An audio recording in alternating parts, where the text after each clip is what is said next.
உலகின் செம்மொழிகளில் 3500 ஆண்டுகளை கடந்த உலகத்தின் ஒரே மொழி அது தமிழ். உங்கள் குரல் எவ்வளவு உயர்கிறதோ, நீங்கள் எவ்வளவு ஒற்றுமையாக சொல்கிறீர்களோ, நீங்கள் எவ்வளவு தமிழ் என்று முழக்கமிடுகிறீர்களோ, அந்த அளவிற்கு என் மொழியை நீ படி என்று சொல்வதற்கான ஆட்கள் பலவீனம் அடைவார்கள் என்பதை நினைவில் வைத்துக் கொள்ளுங்கள். தமிழ் உயர்ந்தது, உயிருக்கு இணையானது என்பதை ஆய்வு செய்கிற போது எந்த விதத்தில் தமிழ் உயர்வானது? அது என் தாய்மொழி என்பதால் மட்டுமல்ல. எனக்கு தெரியும், உலகத்தில் எல்லா அம்மாவும் அழகுதான். எங்க அம்மா ரொம்ப அழகு எனக்கு, அப்படித்தானே? உலகத்தின் எல்லா அம்மாவும் அழகுதான், எங்க அம்மா எனக்கு ரொம்ப அழகு. அதுபோலத்தின் உலகத்தின் எல்லா மொழியும் சிறந்ததுதான். எந்த மொழியையும் பழித்து குறைத்து பேசும் பழக்கம் தமிழர்களுக்கு எப்போதும் இருந்தது இல்லை. பிறமொழி பகைமை தமிழர்களின் வாழ்க்கையிலேயே கிடையாது. தானாக ஒரு மொழியை தமிழன் எதிர்க்க மாட்டான், திணித்தால் எதிர்க்காமல் இருக்க மாட்டான். இவ்வளவுதான் விஷயம். நீங்க உப்பில்லாத சோற்றை தின்னுமாறு திணித்தால் குழந்தை துப்புமா துப்பாதா? ஆமா, அந்த பாப்பா சொல்லிட்டா துப்பும் அப்படின்ட்டா. அவ குரல் எனக்கு ரொம்ப இனிமையா கேட்குது. எனக்கு உப்பில்லாத, சாப்பிடுறதுக்கு லாயக்கில்லாத, நாம் சுவை பார்க்காத ஒரு உணவை குழந்தைக்கு ஊட்டினால் குழந்தை என்ன செஞ்சிடும்? துப்பிடும். திணித்தால் குழந்தை ஏற்காது. எனக்கு சுவையற்ற, எனக்கு தேவையற்ற, எனக்கு பயனற்ற ஒரு மொழியை என் வாயில் திணிக்கலாம் என்று உனக்கு ஏன் தோன்றுகிறது என்றால், என் வாயில் என் தாய்மொழியின் பெயர் இல்லை.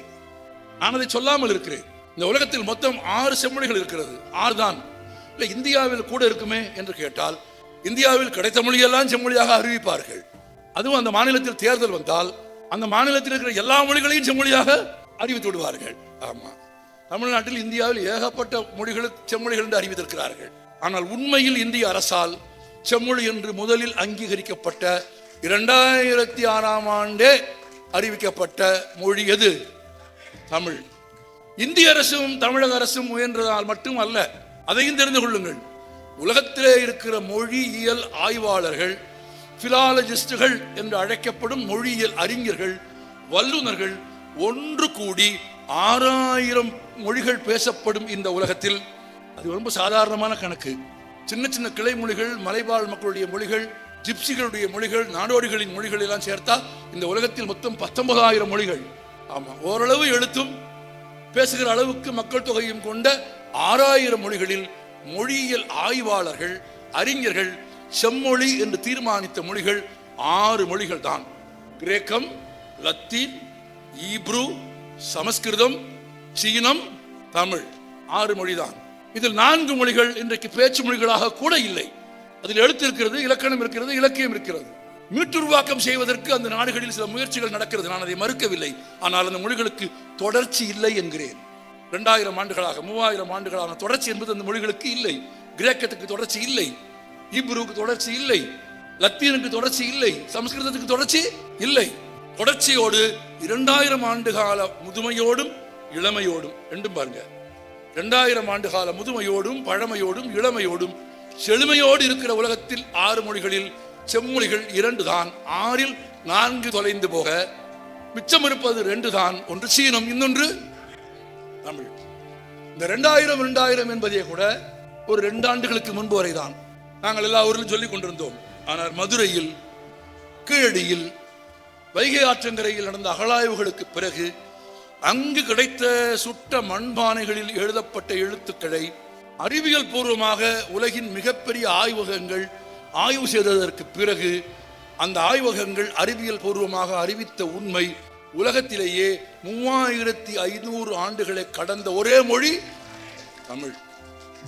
நான் உங்களிடத்தில் ரொம்ப பணிவோடு சில செய்திகளை சொல்ல விரும்புகிறேன். நீங்கள் நினைவில் இருத்துக் கொள்ள வேண்டும் என்பதற்காக சொல்கிறேன்.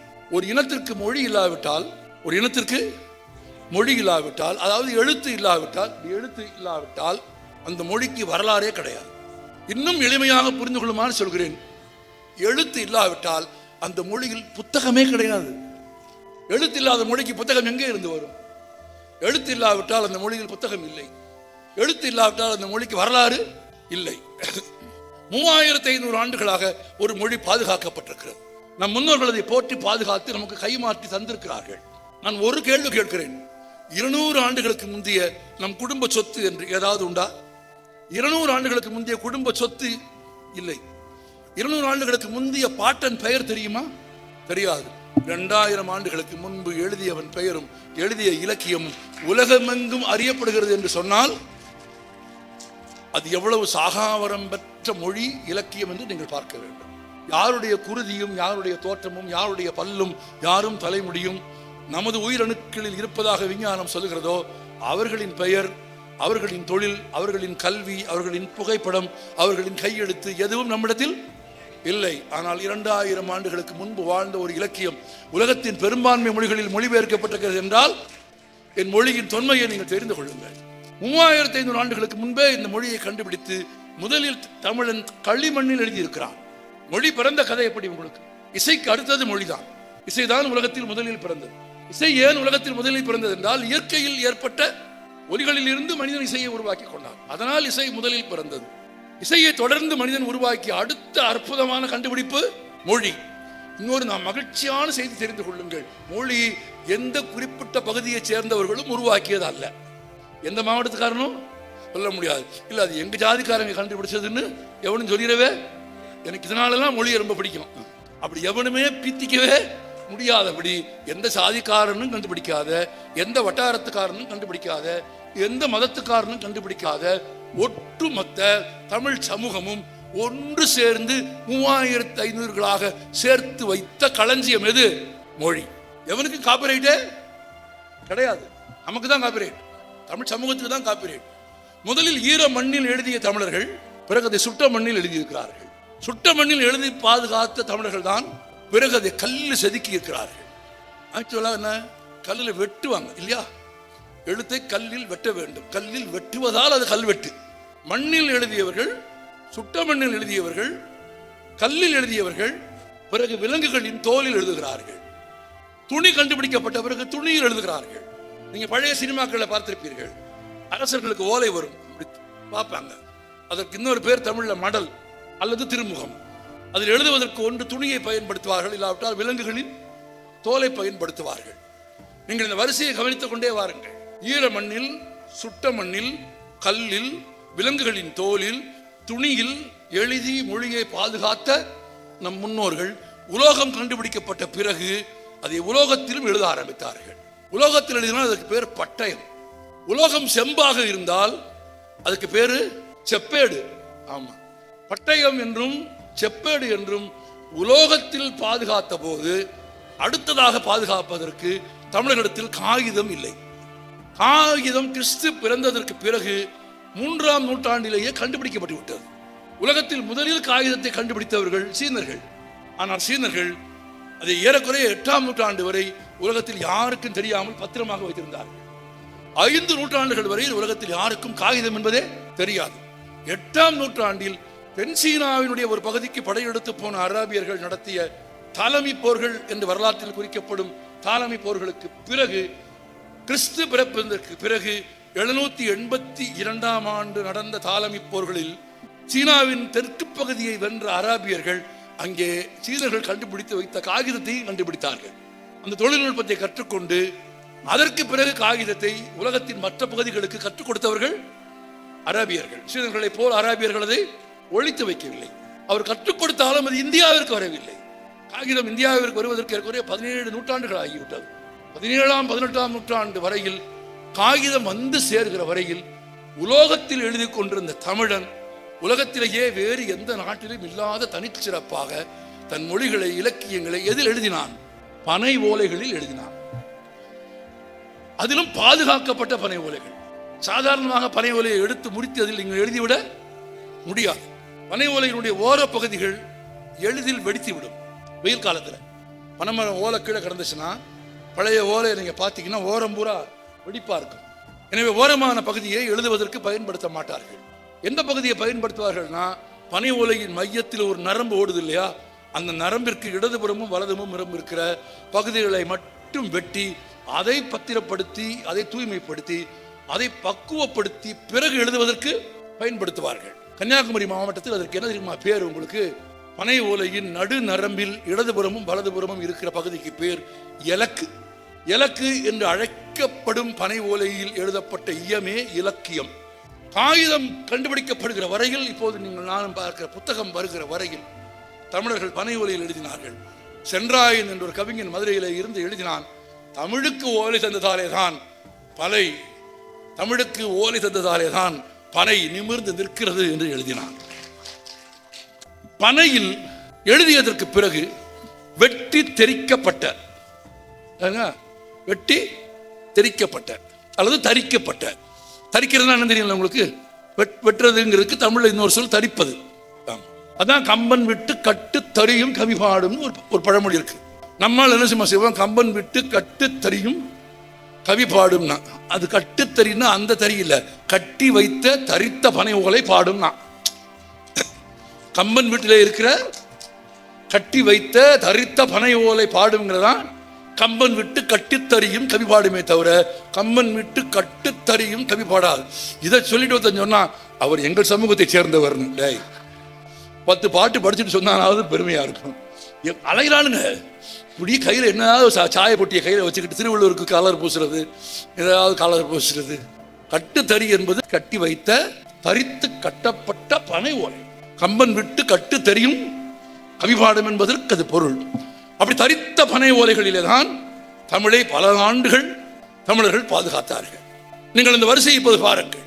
ஈரமண்ணில் தொடங்கி சுட்டமண்ணில் எழுதி, கல்லில் வெட்டி, உலோகங்களில் பதித்து, துணியில் எழுதி, விலங்குகளின் தோலில் எழுதி, பிறகு பனை ஓலைகளில் எழுதி, இன்றைக்கு காகிதம் வரையில் 3500 ஆண்டுகளாக எழுத்தையும் மொழியையும் நம் முன்னோர்கள் கொண்டு வந்து பத்திரமாக நம் கையில் சேர்த்திருக்கிறார்கள் என்றால், இதை அடுத்து அடுத்து அடுத்து அடுத்து பல 100,000 ஆண்டுகளுக்கு கொண்டு போய் சேர்க்கிற கடமை யாருக்கு இருக்கிறது? நமக்கு இருக்கிறது. நமக்கு இருப்பது என்பதன் பொருள் என்ன? தமிழை வாசிப்பது, தமிழை நேசிப்பது, தமிழை சுவாசிப்பது, தமிழை தமிழாக பேசுவது, தமிழை தமிழாக பேசுவது. அலைபேசிகள் வைத்திருந்தால் அலைபேசிகளில் செய்தி அனுப்புகிற போது தயவு செய்து தமிழில் செய்தி அனுப்புங்கள் அல்லது ஆங்கிலத்தில் அனுப்புங்கள், பரவாயில்ல. ஏன்னா நமக்கு இருமொழி கொள்கை உடன்பாடு.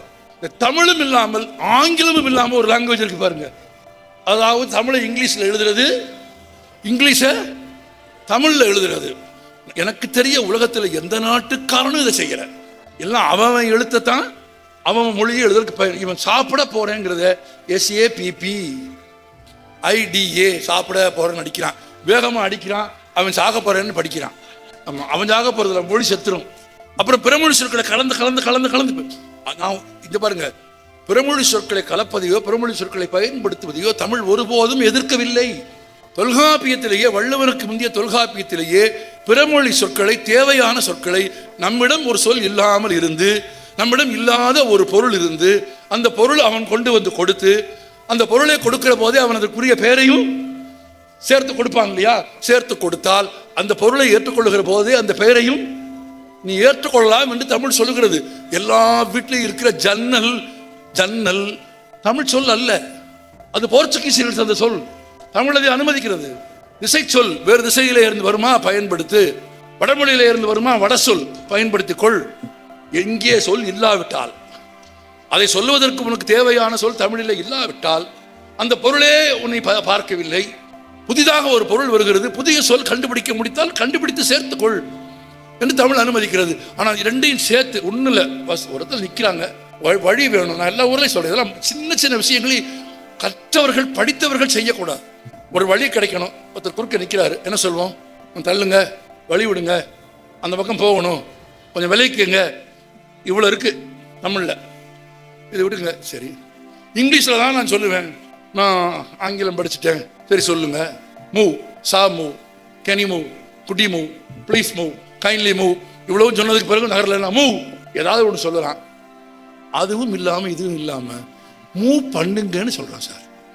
சார் இது எந்த ஒரு மொழியிலே எனக்கு தெரியல சார். மூவே பண்ணுறது தான், மூவே வெர்பு தான். 2 வெர்பு வருமா, 2 வினைச்சொல் அடுத்தடுத்து வருமா இலக்கணத்தில்? வராது. மூவ் பண்ணுங்க, தயவு செஞ்சு எது வேணா பண்ணுங்க, இது பண்ணாதீங்க. ஆமாம், ஒரு காலேஜில் மீட்டிங் நடக்குது, இந்த டேபிள் கிடைக்கும் நடுவில், நான் கொஞ்சம் தள்ளி போட சொல்லுங்கிறேன். அந்த பிரின்சிபால் சொல்கிறார், ஒரு பையனை கூப்பிட்டு அதை எடுத்து நடு சென்டரில் போடுன்றார். எனக்கு உடம்பெல்லாம் வேர்த்து நடுங்கி அவர்கிட்ட மெதுவா, சார் நடுனாலும் சென்டர் தான், சென்டர்னாலும் நடு தான் சார், ஏதாவது ஒன்று சொல்லுங்க அப்படின்னா அவர் திருத்திக்க தயாராக இல்லை, பழகி போச்சுங்கிறாரு. அவர் பழகி போச்சுன்னு சொன்னது கூட எனக்கு பயம் இல்லை, அவருக்கு இன்னும் 15 வருஷம் சர்வீஸ் இருக்குங்கிறதா நான் பயந்தேன். யோசிச்சு பாருங்க. இன்னும் 15 வருஷம் சர்வீஸ் இருந்து அவர்கிட்ட படிக்கிறவன் பூரா என்ன ஆவான்னு யோசிச்சு பாருங்க. அவனும் பழகிட்டு போயிடுவான். ஆமா, நடு சென்டர் என்ன எதுக்கு? எவ்வளவு லட்சக்கணக்கான சொற்கள் உள்ள வளமையிலும் வளமையான ஒரு மொழி. 3500 ஆண்டுகளாக உங்கள் முன்னோர்கள், நம் முன்னோர்கள் போற்றி பாதுகாத்து தந்த மொழி. இன்றைக்கு சொல்கிறேன், இப்ப சொல்கிறேன், வயதில் மூத்தது என்பதற்காக மட்டும் நான் தமிழை கொண்டாடவில்லை. இந்த வயது உலகத்தில் வேறு எந்த மொழிக்கும் இல்லை என்று என்னால் உறுதிப்பட சொல்ல முடியும். அறிவியல் சொல்லிவிட்டது. ஆனால் வயதில் மூத்தது என்பதற்காக மட்டும் நான் தமிழை கொண்டாடவில்லை. தமிழ் முதுமை இளமை மட்டுமல்ல, தமிழ் மேன்மை மிக்கது. உலகத்தில் வேறு எந்த இலக்கியத்திலும் எழுத தொடங்குகிற போதே எல்லாவற்றையும் அனைவரைத்துக் கொள்ளுகிற உலகம் என்ற சொல்லோடு தொடங்கியவர்கள் உலகத்தில் வேறு எந்த நாட்டிலும் இல்லை, இல்லவே இல்லை. அகர முதல் எழுத்தெல்லாம் ஆதிபகவன் முதற்றே உலகு. இன்றைக்கு இருக்கிற உலக வரைபடம் கண்டுபிடிக்கப்படவில்லை. அமெரிக்கா எங்கே இருக்குது எவனுக்கும் தெரியாத காலத்திலேயே இந்த நாடு முழுவதையும், இந்த உலகம் முழுவதையும் தனதாக கருதியவர்கள் யார்? தமிழர்கள். அகர முதல் எழுத்தெல்லாம் ஆதிபகவன் முதற்றே உலகு. 3ஆம் நூற்றாண்டில் எழுந்த சிலப்பதிகாரம் உலகை பாடுகிற போதே இயற்கையை பாடுகிறது. இளங்கோ பாட ஆரம்பிக்கிற போதே ஞாயிறு போற்றுதும் என்று ஆரம்பிக்கிறான். சூரியன் இல்லாவிட்டால் இந்த உலகத்தில் ஒரு உயிர் கூட கிடையாது. ஒன்று உலகத்தை பாடுகிறார்கள், இல்லாவிட்டால் இயற்கையை பாடுகிறார்கள் தமிழர்கள். 10ஆம் நூற்றாண்டில் பாட வந்த கம்பன் உலகலாம் என்று ஆரம்பிக்கிறான். சேக்கிழார் உலகலாம் என்று ஆரம்பிக்கிறார். கம்பன், சேக்கிழார், இளங்கோ, வள்ளுவன் என்று இதெல்லாவற்றையும் தாண்டி ஒரு கணியன் பூங்குன்றன் யாதும் ஊரே யாவரும் களிர் என்று சொல்லிவிட்டான். நண்பர்களே, வெறும் வயது மட்டும் தமிழின் மூப்பு அல்ல. உலகில் பிறந்த எல்லோரையும் அரவணைத்துக் கொண்டு மதம் கடந்து ஜாதி கடந்து ஒன்றாக பார்த்த மேன்மை தமிழுக்கு உண்டு. சில பேர் தமிழ் படிக்க வேண்டும் என்று ஆசைப்படுகிறார்கள். ஆமா, நன்றாக படிக்க வேண்டும். தமிழை நாங்கள் ஒருபோதும் திணிக்க மாட்டோம். ஆனால் தமிழ் படிப்பதற்கு ஒரு தகுதி வேண்டும். ஜாதி பார்க்காமல், மதம் பார்க்காமல், எல்லோரையும் சமமாக பார்க்கும் மாண்புடைய ஒருவருக்கு தான் தமிழை முழுமையாக கற்றுக்கொள்ளும் தகுதி இருக்கிறது. யாது முறை யாவரும் களிர் என்று ஐக்கிய நாடுகள் சபையில் எழுதி போட்டிருக்கிறான் என்றால், ஐக்கிய நாடுகள் சபையில் எழுதி போட்டிருக்கான் என்றால், நயகராவில் இருக்கிற 6 மொழிகளில் தமிழ் நிற்கிறது என்றால் தமிழன் உலகை அரவணைத்துக் கொண்டவன். உலகின் எல்லா மதங்களையும், எல்லா சாதிகளையும், எல்லா இனங்களையும், எல்லோரையும் ஏற்றுக்கொண்டவர்கள் தமிழர்கள். வருகிறவன் பசித்து வந்தால் அவனுக்கு உணவு தர வேண்டும் என்று உலகத்தில் முதலில் எழுதியவர்கள் தமிழர்கள். நீங்க சொல்லு, எந்த மொழிகளில் வந்தவனுக்கெல்லாம் சோறு போட வேண்டும் என்று சொல்லி இருக்கிறது? இருக்கிற பிணிகளிலேயே, நோய்களிலேயே கொடுமையான பிணி பசி என்று எழுதியவன் வள்ளுவன் தான். பசி பிணி என்று எழுதினான் வள்ளுவன். பசியை விட துன்பமானது எது என்று வள்ளுவனிடம் கேட்டபோது வள்ளுவன் சொன்னான், இன்மையின் இன்னாதது யாதெனின் இன்மையின் இன்மையே இன்னாததுன்னு சொல்லிட்டான். பசியை விட, ஏழ்மையை விட துன்பமானது என்னடா அப்படின்னு கேட்டா வள்ளுவன் சொல்றான், ஏழ்மையை, இல்லாமையை விட துன்பமானது இல்லாததுதான்டா. அதை விட வேறொரு துன்பம் இந்த உலகத்திலேயே இல்ல. இன்மையின் இன்னாதது யாது எனின் இன்மையின் இன்மையே இன்னாதது. அப்ப என்ன செய்ய? சாப்பிடு, அடுத்தவனுக்கு கொடு. வருவிருந்தோம்பி செல்விருந்து பார்த்திருப்பான், நல்விருந்து வானத்தவர்க்கு பகுத்துண்டு பல்லுயிர் ஓம்புதல். இதெல்லாம் சாதாரணமான சொற்கள் அல்ல. எல்லா உயிர்களையும் சேர்த்துக் கொள்வதுதான் தமிழர் பண்பாடு, தமிழர் மரபு. எனவே வெறும் வயது மட்டும் அல்ல தமிழ், முதுமையும் இளமையும் மட்டுமல்ல, தமிழ் சொல்லும் கருத்து மேன்மையானது. இந்த மேன்மை இருப்பதாலே தான் நன்றாக நினைவில் வைத்துக் கொள்ளுங்கள், தமிழ் பிறமொழி பகைமை இல்லாதது என்று முதலிலேயே சொன்னேன். என் மொழி தெய்வ மொழி, உன் மொழி நீச மொழி என்று தமிழ் எந்த மொழியையும் பார்த்து சொன்னதில்லை. ஆனால் நீங்கள் சொன்னீர்கள்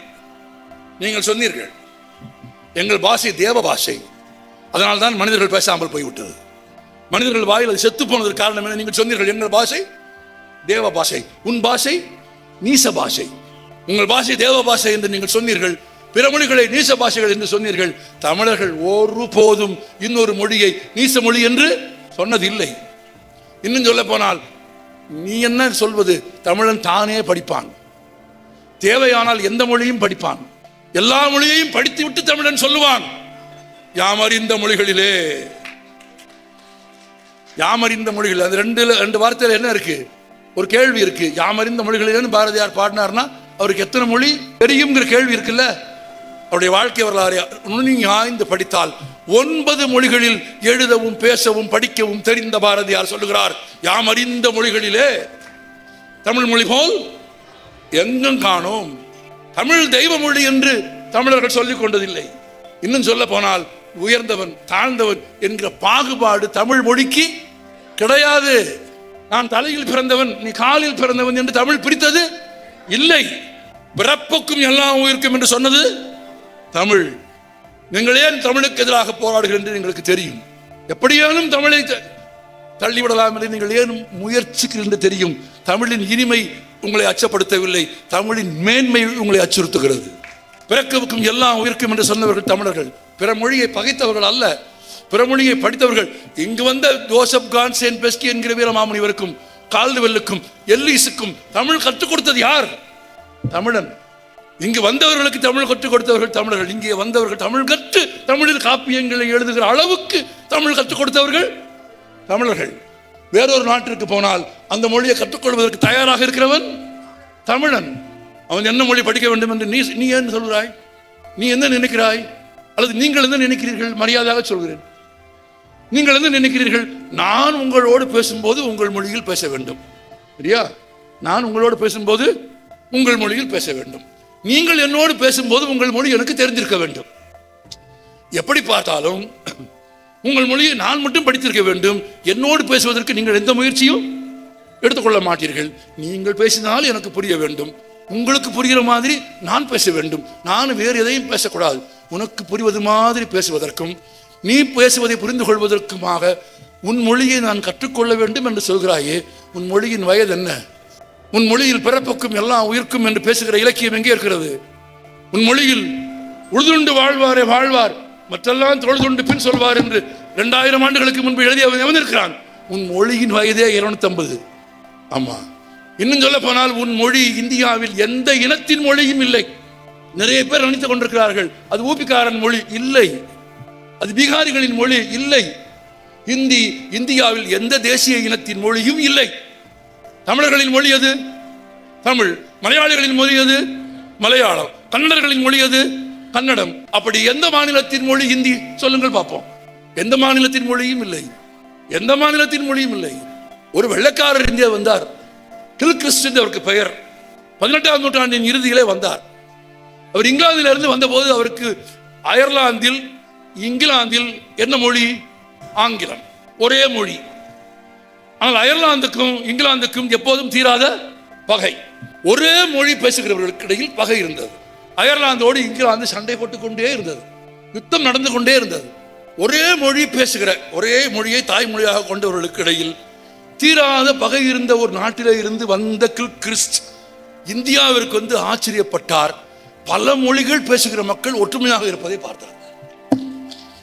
ஒரு மொழி பேசுகிறவனை சண்டையிட்டுக் கொண்டிருப்பதை பார்த்து அந்த சண்டையை நூற்றாண்டுகளாக தீர்க்க முடியாத அவர் ஒரு மொழி பேசுகிறவனே பகையாக இருக்கிற போது, இவன் உருது பேசுகிறான், அவன் இந்துஸ்தானி பேசுகிறான், அவன் சமஸ்கிருதம் பேசுகிறான், இவன் ஒரியா பேசுகிறான், அவன் போஜ்புரி பேசுகிறான், ஆளுக்கு ஒரு மொழி பேசுகிறார்கள், ஆனால் இணக்கமாக ஒற்றுமையாக இருக்கிறார்கள்.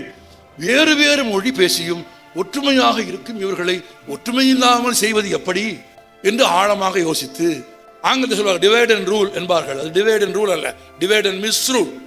முறைகேட்ட முறையில் ஆழ்வதற்காக பிரிப்பது.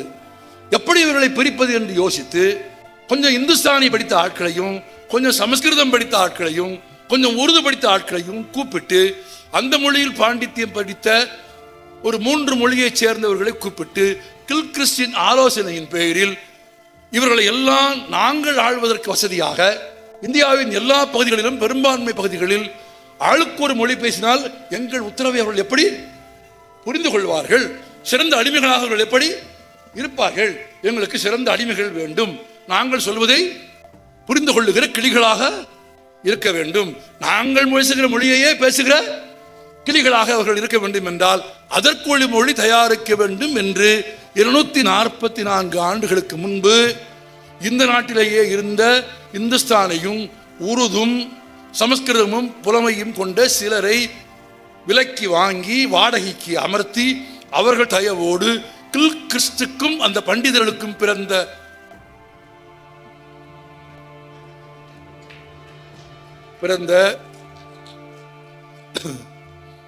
குழந்தை, அந்த இடைவெளியை நீங்க நிரப்பிக்கணும். இந்தி. நான் இப்படி சொல்வது அந்த மொழியை படிப்பதற்காக அல்ல, அந்த மொழியின் வரலாறு. அந்த மொழி பேசுகிறவர்களையோ நான் இந்தி அரைக்கி என்றெல்லாம் சொல்லவே மாட்டேன், ஒரு நாளும் சொல்ல மாட்டேன், எந்த மொழியும் சொல்ல மாட்டேன். ஆனால் என் மொழியின் மீது நடந்து போகக்கூடாது. நீ என் நாவில் கை வைத்து என் நாக்கில் பூண்டை தேய்த்து உன் மொழியை நான் பேச வேண்டும் என்று நீ நினைக்க கூடாது. அது 1937 ஒரு முறை வெள்ளைக்காரர்கள் இந்த நாட்டை விட்டு போவதற்கு முன்பே தேர்தலில் வெற்றி பெற்ற ராஜாஜி செய்தார். 37 பள்ளிக்கூடங்களில் இந்தியை படிக்க வேண்டும் என்றார்கள். மிகப்பெரிய போராட்டத்தை தமிழகம் நடத்தியது. அந்த போராட்டத்தில் 3 ஆண்டு காலம் சிறை தண்டனை பெற்றவர் தந்தை பெரியார். நன்றாக நினைவில் வைத்துக் கொள்ளுங்கள், வரலாறை யாரும் மாற்றி எழுத முடியாது. தமிழ் மொழிக்கான போராட்டத்தில் நீண்ட நாள் சிறை தண்டனை பெற்றவரும் நீண்ட நாள் சிறையில் இருந்தவரும் தந்தை பெரியார் மட்டும்தான். அந்த போராட்டத்தின் வலிமையை பொறுக்க முடியாமல் அன்றைய அரசு ஆணையை விலக்கி கொண்டது. ஆனாலும் காத்திருந்தார்கள், எப்போது நேரம் கிடைக்கும் எப்போது நேரம் கிடைக்கும் என்று காத்திருந்தார்கள். 47 சுதந்திரம் கிடைந்து 48 அரசியல் சட்டம் கொண்டு வந்த போது சொன்னார்கள், இல்லை அலுவல் மொழியாக. நன்றாக நினைவில் வைத்துக் கொள்ளுங்கள், இந்தியாவின் பொது மொழி தேசிய மொழி இந்தி அல்ல, அலுவல் மொழி. அலுவல் மொழி என்பது வேறு, கல்வி மொழி என்பது வேறு, வணிக மொழி என்பது வேறு, சட்ட மொழி என்பது வேறு, மருத்துவ மொழி என்பது வேறு. There are many folios. ஒரு மொழிக்குள்ள போனால் பல துறைகள் இருக்கிறது, பல பிரிவுகள் இருக்கிறது. ஒரு குழந்தை பள்ளியிலே படிக்க வேண்டுமானால் 10 வயது 12 வயது தமிழ்நாட்டில் இருக்கிற குழந்தைகள் இன்றைக்கு இந்த அரங்கத்தில் 40-50 வயதை கடந்த எல்லோரும் தமிழும் ஆங்கிலமும் தானே படித்தோம். இன்றைக்கு தமிழ்நாட்டின் அறிவு தலைமுறை எத்தனை மொழி படித்தது? 2 மொழி படித்தவர்கள் தான் இந்தியாவின் எல்லா மாநிலங்களிலும் இருக்கிறார்கள். 2 மொழி படித்தவர்கள் தான் உலகெங்கிலும் இருக்கிறார்கள். எங்களுக்கு 2 மொழி, என் குழந்தைக்கு 2 மொழி போதும். ஐரோப்பாவில் ஒரு குழந்தை 2 மொழியா படிக்கிறது இல்லை, தாய்மொழி மட்டும்தான் படிக்கிறது. ஒரு குழந்தை தாய்மொழி தான் படிக்க வேண்டும். ஒரு குழந்தைக்கு சிறந்தது தாய்ப்பாலா எருமைப்பாலா? தாய்ப்பால். தாய்மொழி என்பது தாய்ப்பால். நீ புட்டிப்பாலை கொண்டு வந்து குடிக்க சொல்கிறாய், அது உனக்கும் தாய்ப்பால் இல்லை, அது உனக்கும் தாய்ப்பால் இல்லை. நீ எங்களை குடிக்க சொல்கிறீர்கள். நாங்கள் என்ன சொல்கிறோம்? நாங்கள் படிக்க மாட்டோம் என்று சொல்லவில்லை. படிக்க விரும்புகள் படித்துக் கொள்ளட்டும். இன்றைக்கும் தமிழ்நாட்டில் 10 லட்சம் பேர் அந்த மொழியை படிப்பதற்கான அமைப்புகள் இருக்கிறது. யாரும் குறுக்கே செய்யவில்லை. சாதாரணமாக சில பேர் கேட்பான், ஹிந்தி ஏன் படிக்க வேண்டாம் என்கிறீர்கள்? முதல்ல தமிழ் படி, பிழை இல்லாமல் தமிழ் படி. தகராறுன்னு தப்பு இல்லாமல் எழுதிரு. நீ மனப்பாட பகுதி இல்லாமல் ஒரு 15 குறள் பேர் சொல்லிட்டு அப்புறம் வா, ஏன் ஹிந்தி படிக்கக்கூடாதுங்கிற? சரி, மீறி படிச்சுட்டு என்ன செய்ய போற? சென்ட்ரல்ல தமிழ்நாட்டில் வேலை தேடி வர வடக்கத்திக்காரன்ட்ட போய் ஹிந்தி படிச்சுட்டு அங்க வேலை கிடைக்காம இங்க வரவங்கிட்ட போய் அங்க என்ன வேலை கிடைக்கும்னு கேட்கறதுக்கு வேணா ஹிந்தி பயன்படும். படிச்சு போய் பார்த்துட்டு வா ஒரு தடவை, அங்க எத்தனை பேர் வேலை செய்யறான், என்ன பண்றான்னு பாரு. இன்னைக்கு நான் சொல்றேன், எல்லா ஊர்லயும் சொல்றேன், தமிழ் மட்டும் வளரவில்லை, தமிழ் வளர்ந்திருக்கிறது, தமிழகம் வளர்ந்திருக்கிறது, தமிழர்கள் வளர்ந்திருக்கிறார்கள். கன்னியாகுமரியிலிருந்து சென்னை வரைக்கும் நகர பேருந்துலேயே போய்விட முடியும். 700 கிலோமீட்டர் டவுன் பஸ்ல. தமிழ்நாட்டின் எல்லா மாவட்டங்களிலும் அரசுக்கு சொந்தமான கலைக்கல்லூரி இருக்கிறதா இல்லையா? நூலகம் இல்லாத மாவட்டம் இருக்கிறதா? தென்கிழக்கு ஆசியாவிலேயே புத்தக திருவிழா நடத்தும் ஒரே மாநிலம் எது? தமிழ்நாடு. தமிழனுக்கு அவ்வளவு செல்வம் இருக்கிறது. ஒரு விவாதத்தில், நான் பெயர் சொல்ல விரும்பவில்லை, ஒரு அண்ணாவை பார்த்து சொன்னார், உங்கள் மொழியில் 240க்கு மேற்கொள் எழுத்துக்கள் இருக்கிறது, படிப்பது கடினம், எளிதில் படிக்க முடியாது, எல்லோருக்குமான மொழி அல்ல உங்கள் மொழி. அது உண்மைதான். ஆனால் இந்தி அப்படி இல்லை. 30 நாட்களில் நீங்கள் இந்தியை முழுமையாக படித்து விடலாம் என்று சொன்ன உடனே அண்ணா சொன்னார் சிரித்துக்கொண்டு, நான் ஒப்புக்கொள்கிறேன், எங்கள் மொழியை படிப்பது கடினம், உங்கள் மொழியை 30 நாட்களில் படித்து விடலாம் என்று எனக்கு தெரியும். என்றால் 30 நாட்களுக்கு மேல் படிப்பதற்கு உங்கள் மொழியில் ஒன்றும் கிடையாது என்று எனக்கு தெரியும் என்று அண்ணா சொன்னார். நான் படித்திருக்கிறேன். நான் உங்கள் மொழியை படிக்கவில்லை, ஆனால் எங்கள் மொழியை நீ படிக்காது. எங்கள் மொழி இருக்கிற 8 தொகையையும் 10 பாட்டையும் 14 கணக்கு நூலையும் படிப்பதற்கு ஒரு வாழ்நாள் போதாது. 2000 ஆண்டுகளாக கல்வியின் முக்கியத்துவத்தை பேசிய மொழி அது. எல்லோருக்கும் படிக்க வேண்டும் என்று பேசிய மொழி அது. எல்லாரும் படிக்கக்கூடாது என்று சொல்லுகிற மொழி அல்ல என் மொழி. வெறும் மொழி மட்டுமில்லை, என் மொழியில் பாகுபாடு இல்லை, என் மொழியில் உயர்வு தாழ்வு இல்லை. உன் மொழியில் அது இருக்கிறது. எல்லோரும் படிக்க வேண்டும் என்பதை உன் மொழி ஒப்புக்கொள்ளவில்லை. என் மொழி 2000 ஆண்டுகளாக கல்வியை பற்றி பேசுகிறது. கற்க கசடர கற்பவை வள்ளுவ, இம்மை பயக்குமால் ஈவ குறைவற்றால் தம்மை விளக்குமால் தாமலுரா கேடுன்றால் எம்மை உலகத்தில் யான் காணோம் கல்வி போல் மம்மர் அறுக்கும் மருந்து. தமிழன் பாடியிருக்கான். அறம்பொருள் இன்பம் வீடு பயக்கும் புறங்கடையும் நல்லிசை நாட்டும் உருங்காவல் என்று உற்றுளியின் கை கொடுக்கும் கல்வியின் ஊங்கில்லை சிற்றுயிருக்கு உற்ற துணை. படி படி படி. காலை எழுந்தவுடன் படிப்பு, குழந்தைக்கு பாட்டு. அப்புறம் பாரதாசன் படி படி, காலை படி, நண்பகல் படி, மாலை படி படி படி. அப்படி கல்வியை வலியுறுத்திய ஒரு மொழி இந்த உலகத்தில் வேறு எந்த மொழி? எல்லோரும் படிக்க வேண்டும் என்று சொன்ன மொழி எந்த மொழி? அந்த மொழி படித்து நாங்கள் வளர்ந்து உலகத்தின் எல்லா இடங்களிலும் நாங்கள் எங்கள் வெற்றியை நிலைநாட்டிய பிறகு 2 மொழி படித்து எங்கள் குழந்தைகள் வளர்ந்து ஆளாகி இந்த அறிவு தலைமுறை இன்றைக்கு தமிழ்நாட்டின், இந்தியாவில் ஒன்றுமில்லை. இன்றைக்கும் இந்தியாவின் மருத்துவ தலைநகரம் எது? சென்னை. ஏன்? எல்லா குக்கிராமங்களிலும் ஒரு ஆரம்ப சுகாதார மருத்துவமனை இல்லாத கிராமம் இருக்கிறதா? எல்லா தாலுகா தலைநகரத்திலும் தெருவுக்கு அல்லது 10 தெருவுக்கு ஒரு டாக்டராவது இல்லாத ஊர் தமிழ்நாட்டில் உண்டா? இல்லை. ஏன் இல்லை? ஏனென்றால் 1947 நாடு சுதந்திரம் அடைந்த காலத்தில் இருந்தே மருத்துவ கல்விக்கு இடம் கொடுத்து, மாவட்ட வாரியாக மாணவர்களுக்கு இடம் கொடுத்து, மதிய உணவு கொடுத்து, சீருடை கொடுத்து, குழந்தைகளுக்கு ஒரே மாதிரி உடை கொடுத்து, பள்ளிக்கூடத்திற்கு நோட்டு புத்தகம் கொடுத்து, சத்துணவு கொடுத்து. ஏன்? இப்போது மிக அண்மையில் காலையிலும் பசித்திருக்கும் குழந்தைகளுக்காக காலை உணவும் கொடுத்து, சாலையில், வீதியில், ஒர்க் ஷாப்பில், டீ கடையில், ஓட்டலில் 10 வயதுக்கு குறைந்த வேலை பார்க்கிற ஒரு குழந்தையை நீங்கள் இன்றைக்கு தமிழ்நாட்டில் பார்க்க முடியுமா? 20 ஆண்டுகளுக்கு முன்பு நான் பார்த்திருக்கிறேன். இருந்துச்சா? 10 வயசு பையன், 12 வயசு பையன் பைக் வயல இருக்க மாட்டான், ஒர்க் ஷாப்ல வேலை செய்வான். டேபிள் வயல இருக்க மாட்டான், டேபிள் தொடப்பான். நீங்க பார்த்திருக்கீங்களா இல்லையா? இன்றைக்கு பார்க்க முடியுமா? 10 வயது 15 வயதுக்கு உட்பட்ட ஒரு குழந்தை கூட உடல் உழைப்பிற்கு போகாமல் ஆரம்ப கல்விக்கு வந்து சேர்ந்து விட்டு அரவணைத்து கொண்ட கல்வி மரபு யாருக்கு சொந்தம்? தமிழுக்கு சொந்தம், தமிழருக்கு சொந்தம், தமிழ்நாட்டிற்கு சொந்தம். என்கிட்ட வந்து என்ன படிக்கணும் நீ ஏன் சொல்ற? நீ ஜெயிச்சிருந்தீங்கன்னா நான் கேட்பேன் நீ சொல்றத. நீ வெற்றி பெற்றிருந்தீங்கன்னா, என்னை விட ஒரு 2 அடி முன்னால போன ஒருத்தன் சொன்னான்னா நம்ம கேட்போம்.